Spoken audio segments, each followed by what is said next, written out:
It's true. Well, I'll tell you a funny story. Well, it's kind of funny but sad. He had a stroke, and he had arranged for a big premiere for me for a movie I'd made called Why Shoot the Teacher. And I didn't want to go because I was very concerned about him. And Erin, who was taking care of him, his manager, she said, no, you have to go. He's arranged all the press to come and everything. And I said, no, I'm worried. You know, it was a bad stroke. And I said, I don't want to leave him. And she said, oh, for God's sake, you know, you do what you want to do. So I didn't know what to do. So I ran over to the house of the guy who wrote Harold and Maude, and he said, look, if you want to be with Groucho, be with Groucho. So I drove back to the house, and the house was totally dark, and I walked down the long hall, and I was about to knock on his door when the other door opened, the office door, and it was Erin, and she said, look, get dressed, we're going, he wants you to go. I said, no, he's ill, something bad's going to happen. She said, he's got a great present for you. Close your eyes and open your hand. So I closed my eyes and opened my hand, and it was his tooth that had fallen out that afternoon. And he said, let's give this to Bud as a good luck present. And I started to laugh, and then I started to cry. And I said, I don't want and she said, oh, for God's sake, here, take a swig of vodka. And I took a swig of vodka. She said, here, take a tranquilizer. I took a tranquilizer. Take another swig of vodka. She said, do you feel a little better? I said, a little bit. She said, all right, now get dressed, we're going. And I opened my hand to look at my tooth, and I was holding the tranquilizer. You ate Groucho's tooth? So now I'm like flying around the living room, and she caught me. When I finally spit out what it was that had happened, she said, oh my God, when he hears this, he's going to go crazy. He'll live for another 5 years. And he did go completely berserk when he heard this. But now I'm faced with, I want the tooth. This is a gift. I want the tooth back. So Elliot Gould came by the house that afternoon, and he said, oh, 2 days you'll have it. You know, something like that happened to me once, 2 days.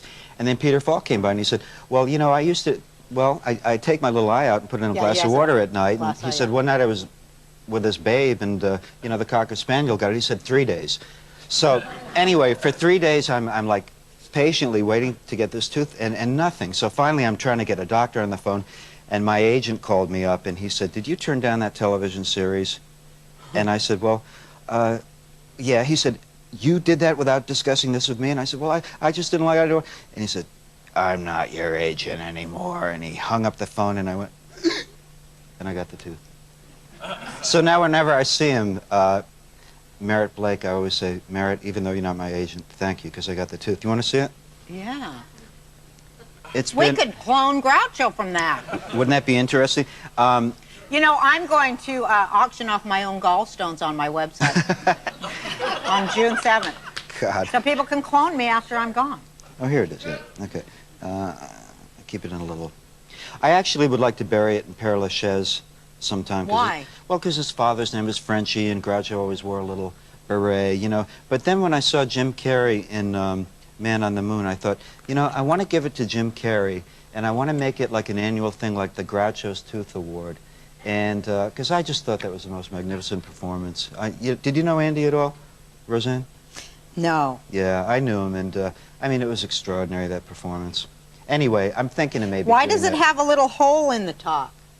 Well, he had a little hole in the top, too, you know, so... No, but I mean, look, is that a cavity? It's a little, yeah, I guess a little cavity or something, I don't know, yeah. This was Groucho's tooth? Yeah, don't lose it.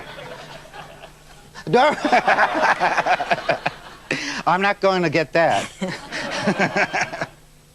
Wow, that's a showstopper right there. My God.